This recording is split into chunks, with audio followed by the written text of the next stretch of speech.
Pada episode sebelumnya, di Karangdampar, jin yang bernama Sasi memberikan kekuatan cacingnya ke salah satu musuh lama yang bernama Mbah Sirna. Mbah Sirna yang sebelumnya lumpuh dan kehilangan harapan, dendamnya kepada Mian kembali membara. Mbah Sirna pun mendapatkan tugas untuk menculik keluarga Kandar yang ada di Jakarta. Namun sayangnya, dalam perjalanannya, Mbah Sirna bertemu dengan Moza yang akan pergi ke Karangdampar. Pertempuran pun terjadi. Mbah Sirna yang ingin menuntaskan dendam kepada Moza merasa ini adalah waktu yang tepat. Tapi Moza saat ini bukanlah Moza yang dulu. Dengan mudah, Moza membunuh Mbah Sirna dengan aji Puspamanunggal. Berita tentang Moza, Maina, Prabajala, dan Sekar Karang yang ingin menuju ke Karangdampar segera didengar oleh Mian yang berada di Galis Segaran. Segera Mian pun menyusul Moza dan yang lain menuju ke Karangdampar untuk memulai perang dengan penguasa dan penghuni Mandala Karangdampar yang dikenal berilmu tinggi.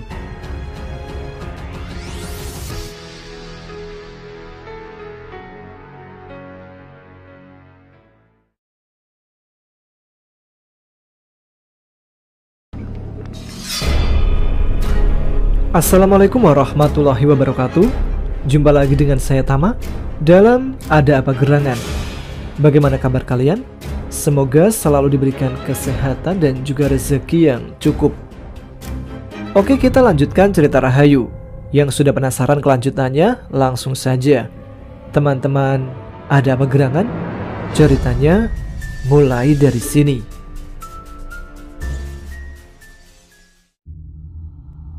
Alasan utama Nagaraja memilih Karangdampar sebagai penjara adalah lokasi dan penghuninya.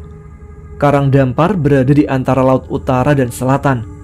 Jin-jin yang menghuninya pun berasal dari dua mandala-mandala itu, serta berbagai mandala lain. Sebagian besar dari para penghuni tersebut adalah para penjahat besar dari mandalanya masing-masing. Penjahat-penjahat kecil tidak akan datang, sebab biasanya mereka akan langsung terbunuh begitu memasuki Karangdampar.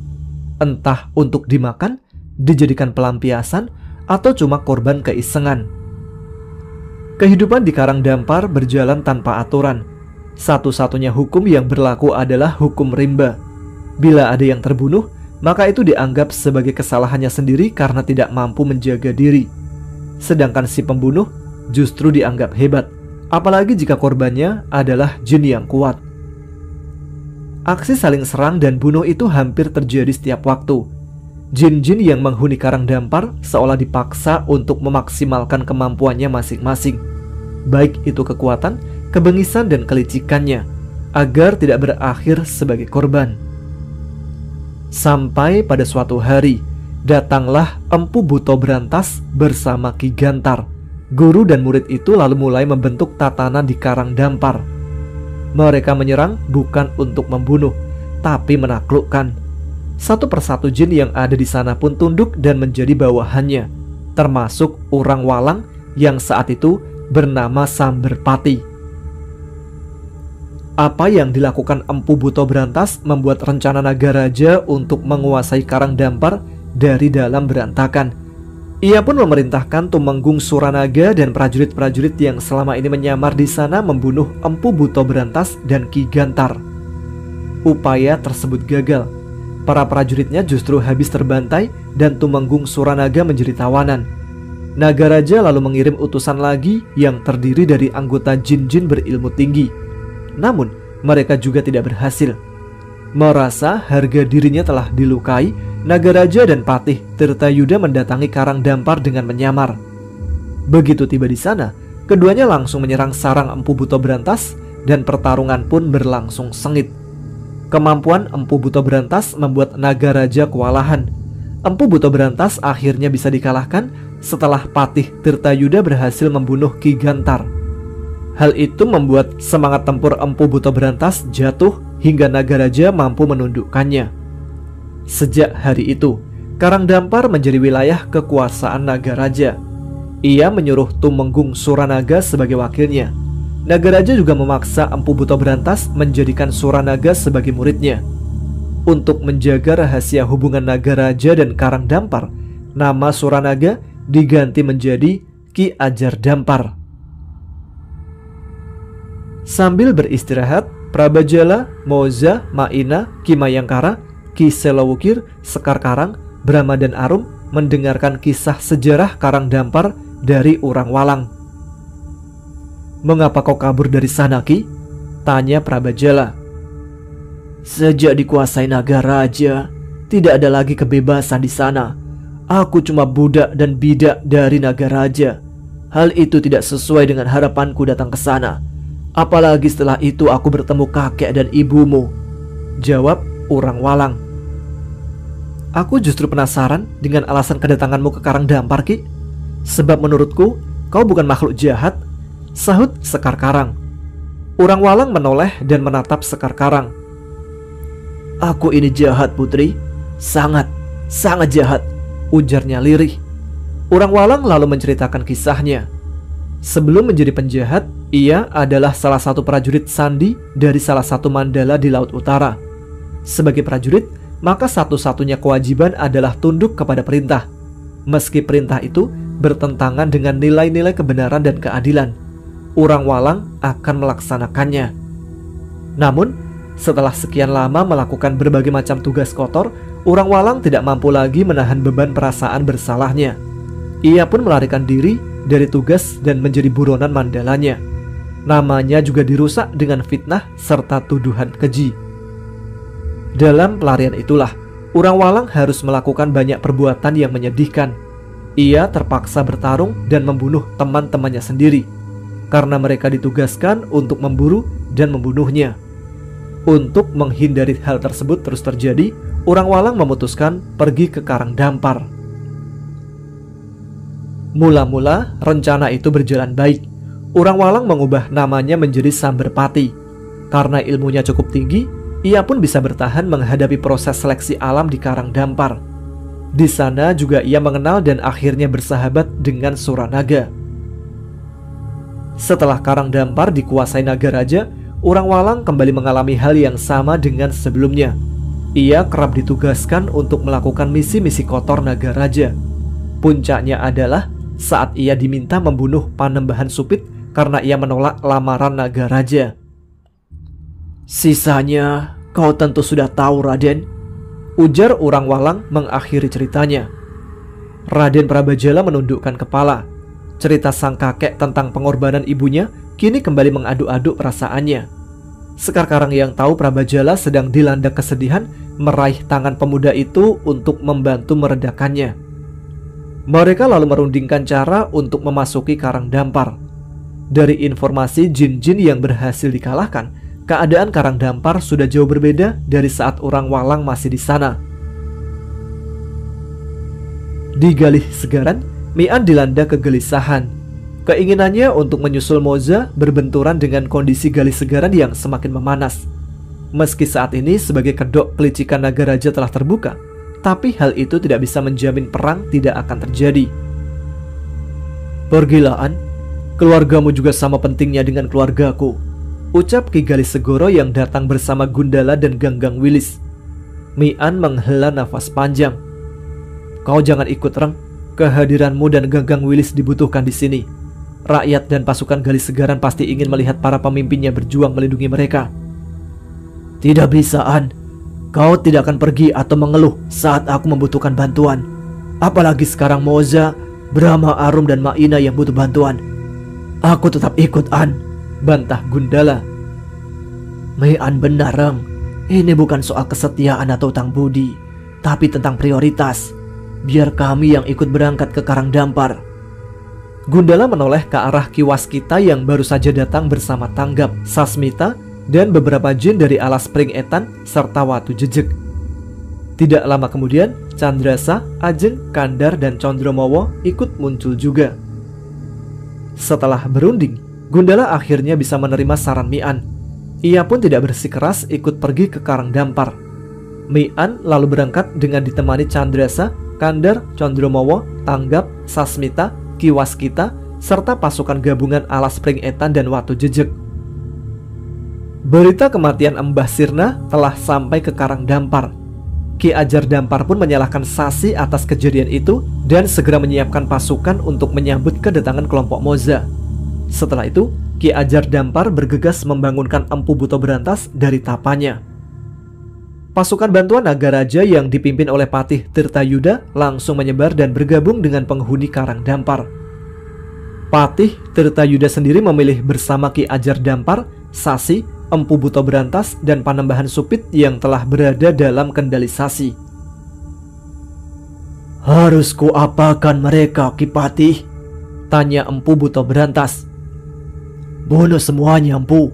Mereka lebih berguna jika sudah menjadi bangkai," jawab Patih Tirtayuda. Untuk mengurangi ancaman, Urang Walang mengajak Ki Mayangkara dan Ki Selowukir untuk melakukan pengintaian. Setelah berkeliling, mereka tahu Ki Ajar Dampar sudah mempersiapkan diri untuk menyambut kedatangan mereka. "Tampaknya Suranaga paham jika kemampuan penghuni lembah Mayangkara tidak bisa dipandang rendah," ujar Urang Walang. Sementara itu, pasukan khusus Patih Tirtayuda yang ditugaskan berpatroli telah mengetahui kehadiran kelompok Moza. Mereka pun bersiap menunggu perintah untuk menyerang.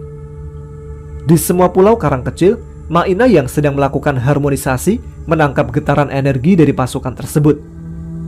"Bersiaplah semua, mereka sudah mengetahui kehadiran kita," ujar Maina.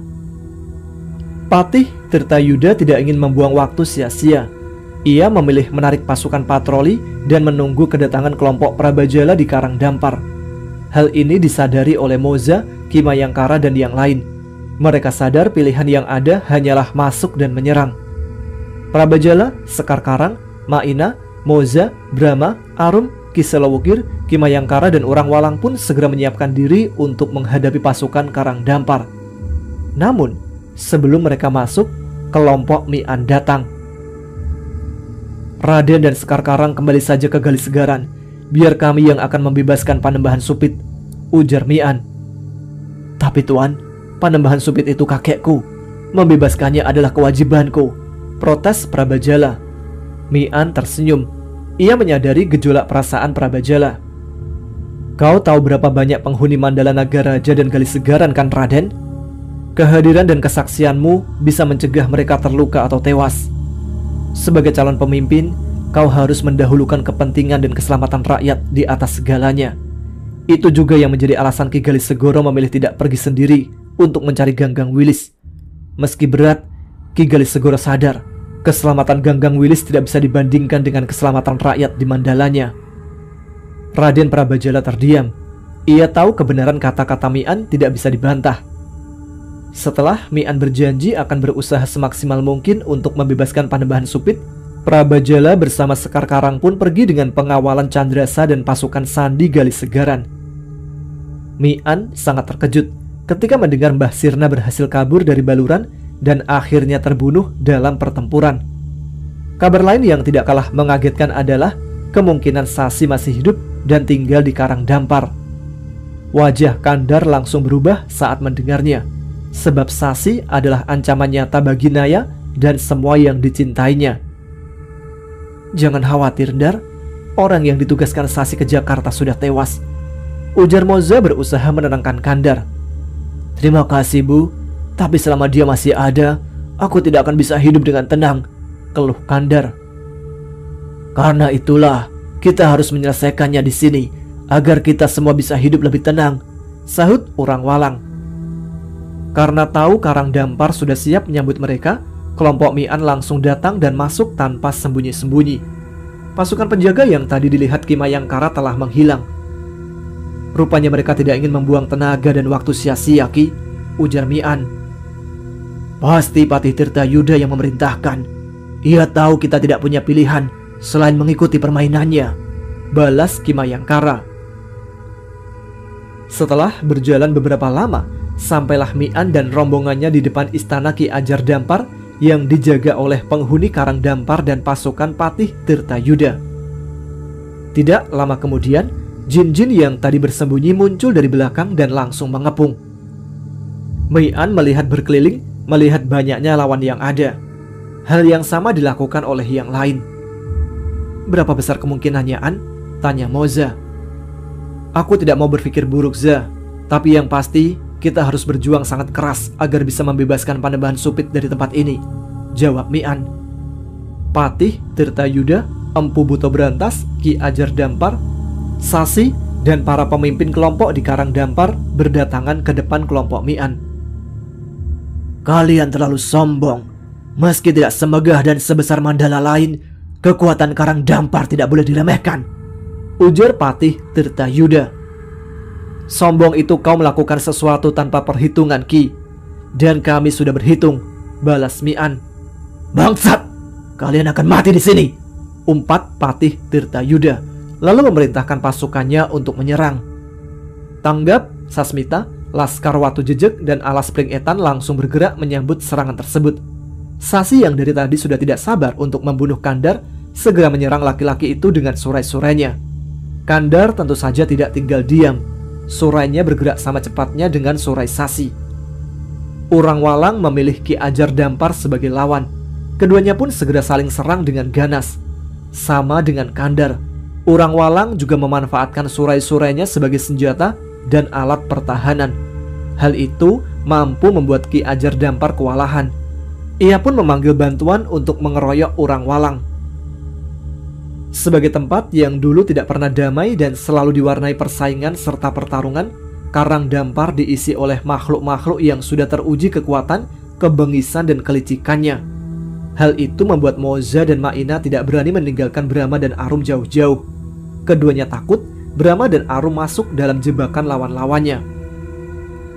Patih Tirtayuda bisa membaca hal tersebut. Ia segera memerintahkan anak buahnya untuk mengalahkan Brahma dan Arum secepat mungkin. Tidak lama kemudian, puluhan jin bergerak melaksanakan perintah itu. Maina, Moza, Brahma, dan Arum pun harus berjuang keras agar bisa bertahan melawan mereka. Meski sudah lanjut usia dan hanya memiliki satu tangan, Maina bukanlah nenek-nenek biasa. Setiap serangannya adalah maut bagi para lawan. Namun, karena jumlah lawan sangat banyak, Maina pun kewalahan. Hal yang sama juga terjadi kepada Moza, Brahma, dan Arum. Di tengah kondisi itu, Ki Waskita, Tanggap, Sasmita, Laskar Watu Jejeg, dan Alas Pring Etan datang membantu. Kehadiran mereka membuat Maina bisa bernafas lega. Akan tetapi, hal itu tidak bertahan lama, karena pasukan lawan terus berdatangan. Sambil bertarung, Ki Mayangkara melihat Patih Tirtayuda dan Empu Buto Brantas memberikan perintah kepada masing-masing pasukannya. Untuk mengalahkan ular, kepalanya harus dipotong lebih duluan, ucap Ki Mayangkara kepada Mian. Baik, Ki, biar aku yang melawan buto itu, balas Mian. Ki Mayangkara mengerahkan semua kemampuannya agar bisa segera menyerang Patih Tirtayuda. Akan tetapi, karena musuh terus berdatangan, Ki Mayangkara harus menghabiskan banyak waktu dan energinya. Biar aku saja yang melawan Tirtayuda, Ki. Jika bisa, segeralah bergabung dengan Moza dan yang lain, ujar Ki Selawukir lewat Aji Pameling. Ki Mayangkara menyetujui saran Ki Selawukir. Ia kini bergerak untuk mendekati Moza dan yang lain. Setelah memecah wujudnya menjadi dua, Mian bergegas menghampiri Empu Buto Brantas. Tanpa basa-basi, penguasa Karang Dampar itu meloncat dan langsung menyerang. Tidak lama kemudian, Ki Selawukir juga muncul dan disambut oleh Patih Tirtayuda. Tidak kusangka ada manusia yang sanggup menahan seranganku, ucap Empu Buto Brantas setelah beradu pukulan dengan Mian. Sebab selama ini kau hanya menghabiskan waktu di tempat ini. Di luar sana ada banyak manusia yang jauh lebih hebat dari aku, balas Mian. Empu Buto Brantas tertawa panjang. Suaranya terdengar hingga ke seluruh Mandala. Dari getaran energinya, Mian tahu tawa itu bukanlah tawa biasa. Empu Buto Brantas sedang berusaha menyerang dengan menggunakan suara tawanya. Tiba-tiba terdengar dua suara tawa bersautan dari arah kelompok Moza. Meski energi dua tawa itu belum menandingi kekuatan tawa Empu Buto Brantas, tapi gabungan energi Durga Nguwuh dan Durga Ngerik mampu mengurangi dampak negatif serangan Empu Buto Brantas. Apa cuma itu kemampuanmu, Empu? Jika memang iya, lebih baik kau ikut ke duniaku dan ikut audisi pencarian bakat saja, ujar Mian. Empu Buto Brantas menggeram. Warna hijau kulitnya kian pekat dan berkilau. Setelah itu, ia memuntahkan gada dari mulutnya dan langsung mengayunkannya. Serangan Empu Buto Berantas itu mampu membuat tangan Mian bergetar hebat. Hampir saja tombak catur tunggal terlepas dari genggamannya. "Sekarang kau tahu kekuatanku, manusia. Sebentar lagi kau akan kubuat menjadi bubur," ancam Empu Buto Berantas. Ki Selawukir yang bertarung tidak jauh dari Mian bisa merasakan kekuatan energi Empu Buto Berantas. Ia merasa khawatir dengan kondisi Mian. "Manusia itu pasti mati, demit Semeru. Seperti juga kau sebentar lagi," ejek Patih Tirtayuda sambil mengayunkan pedangnya. "Maaf Tirtayuda, cita-citaku adalah membawa kepalamu untuk dijadikan memedi sawah," balas Ki Selawukir. Patih Tirtayuda murka. Serangan pedangnya semakin menggila. Hal itu membuat beberapa jin prajurit yang ikut mengeroyok Ki Selawukir tersambar dan menjadi korban. Mereka pun berlomba menyingkir sambil diam-diam memaki. Pertempuran Sasi dan Kandar berlangsung sengit. Sasi bertarung untuk membalas dendam, sedangkan Kandar demi melindungi orang-orang yang dicintainya. Meski dengan tujuan berbeda, baik Sasi maupun Kandar rela kehilangan nyawa untuk mewujudkannya. Sementara surai-surai mereka saling tusuk, lilit, serta bunuh satu dengan yang lain, Kandar terus berusaha mengejar dan menyerang Sasi dari jarak dekat. Karena terus diburu, Sasi pun tidak punya pilihan selain melakukan pertarungan jarak dekat dengan Kandar. Meski telah banyak belajar karena terbiasa bertarung jarak jauh, Sasi tidak mampu mengimbangi Kandar. Pukulan dan tendangan Kandar berulang kali berhasil menyentuh tubuhnya. "Aku sebenarnya tidak ingin membunuhmu, tapi kau selalu saja berusaha menyakiti orang-orang yang kucintai," ujar Kandar. "Jangan sombong, Dar. Bukan cuma kau yang akan kusakiti, tapi semua orang yang percaya dengan cinta pasti akan kubuat merasakan perihnya kehilangan cinta," balas Sasi. Kandar menghela nafas dalam-dalam. Ia sadar Sasi tidak bisa lagi dibiarkan hidup. Dengan cepat dihunusnya keris Ki Galih-Segoro untuk mempercepat akhir pertarungan. "Jangan sombong, Dar. Bukan Sasi jika tidak punya rencana cadangan," ejek Sasi sambil meloncat mundur. Kandar berusaha mengejar, namun gerakannya terhenti saat Panembahan Supit tiba-tiba muncul dan langsung menyerangnya. Kandar yang bingung bagaimana harus menyikapi serangan Panembahan Supit akhirnya terkena hantaman tepat di dada. Tubuh Kandar pun terlempar ke belakang. Di sana, Sasi sudah menunggu dengan senjata terhunus.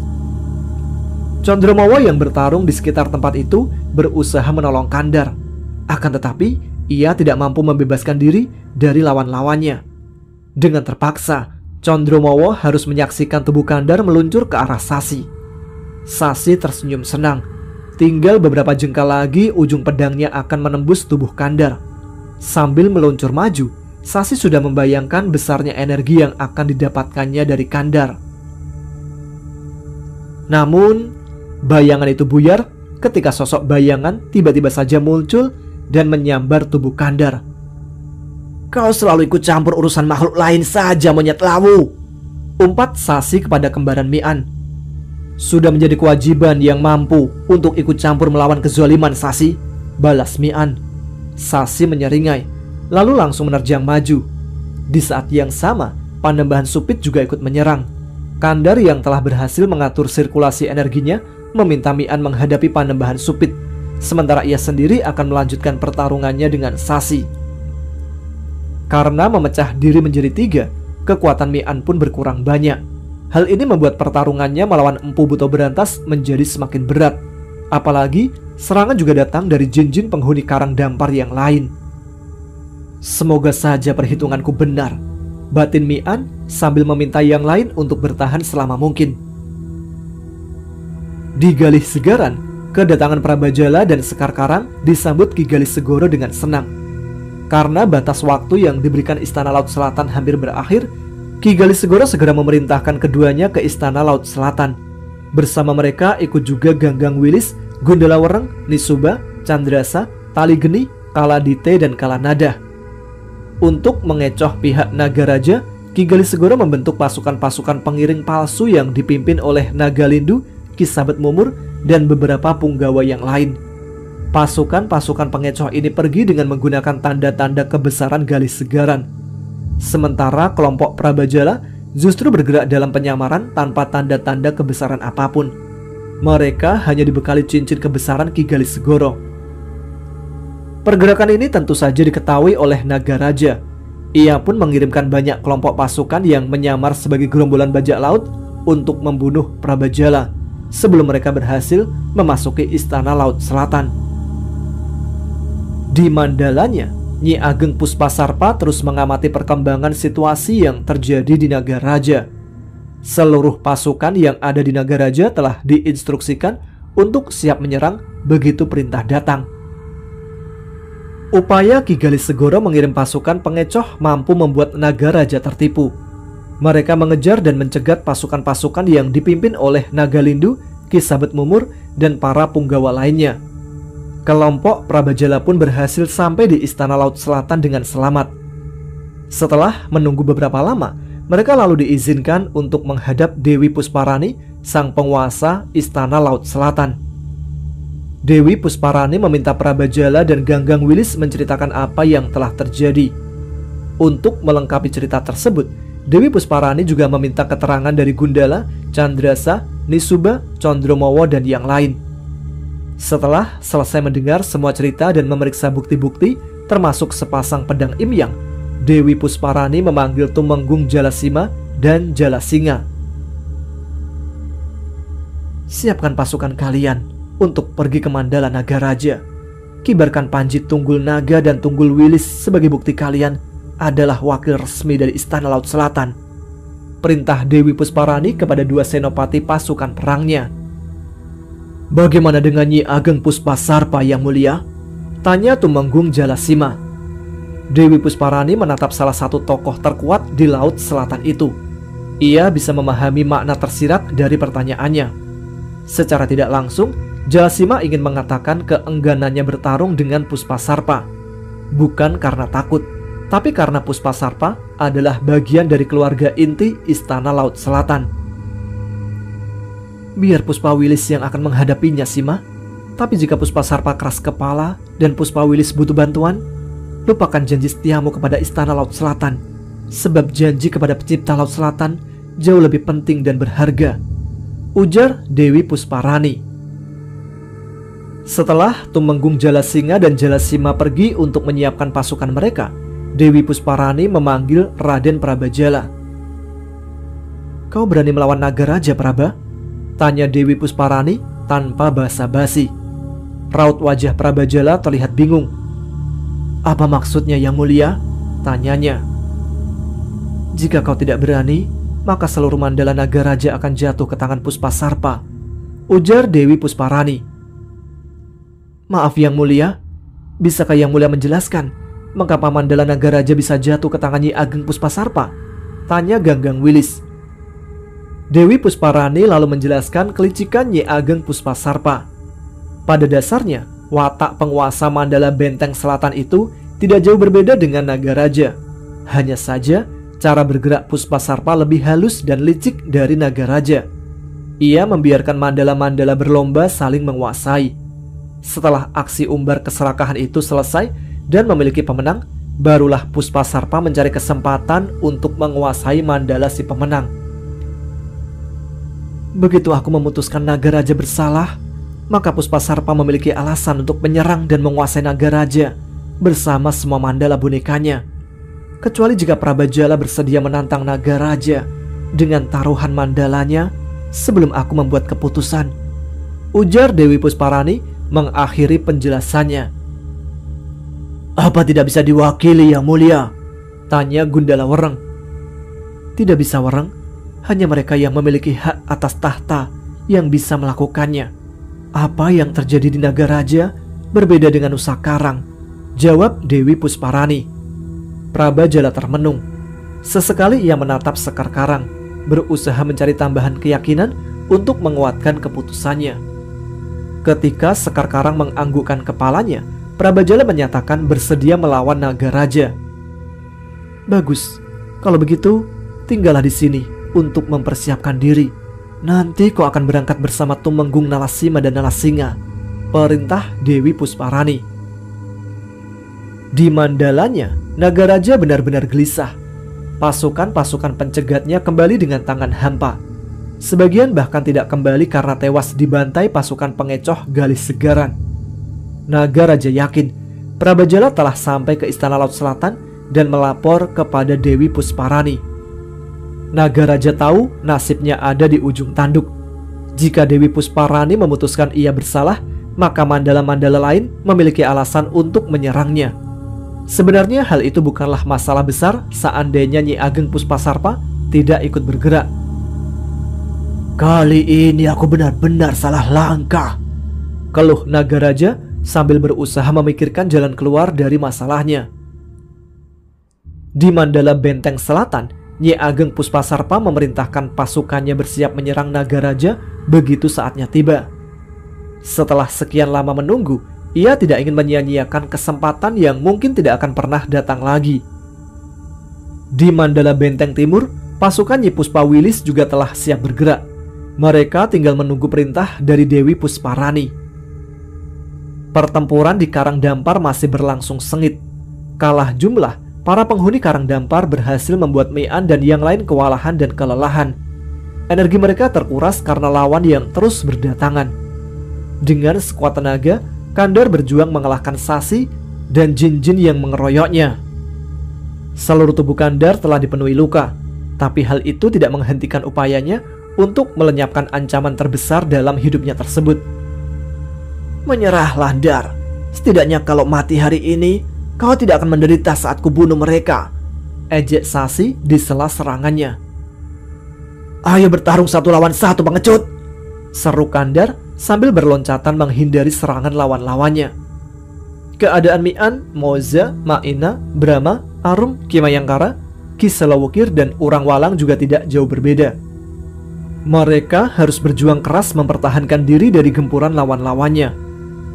Kondisi terparah dialami Brahma dan Arum.